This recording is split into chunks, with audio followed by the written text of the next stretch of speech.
Welcome to September's edition of Market Update by me, your host, Shannon, or as I like to call this edition, Pumpkin Spice Edition. Welcome to fall, everybody. All right, so let's jump into the numbers. We're going to back up to July. Our average list price in July was $355.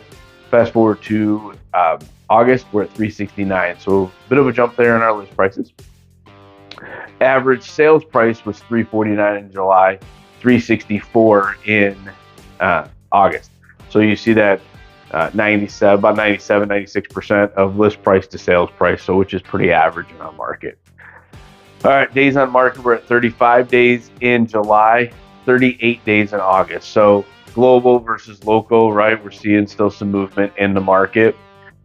We did have 428 houses close in July.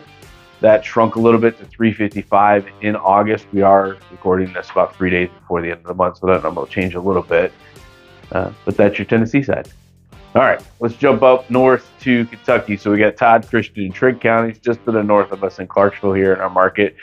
July, $264 was the average list price. August was $246. So actually the inverse of what happened in Tennessee is happening on that side of the market.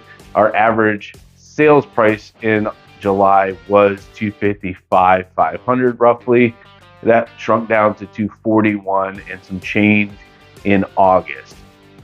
Average days on market in July, 44 up to 46. So we'll switch into pricing and still a little extension of average days on market. Close 66 houses in July to the 38. Again, recording this just before the end of the month there, closed at 38 units as of today. All right, and that is your market update for this Pumpkin Spice Edition. If you have questions you want to dive into some further areas where you live, your neighborhood, or any other questions you have about real estate or the world in general, hit us up. We're here, and we'll see you next month.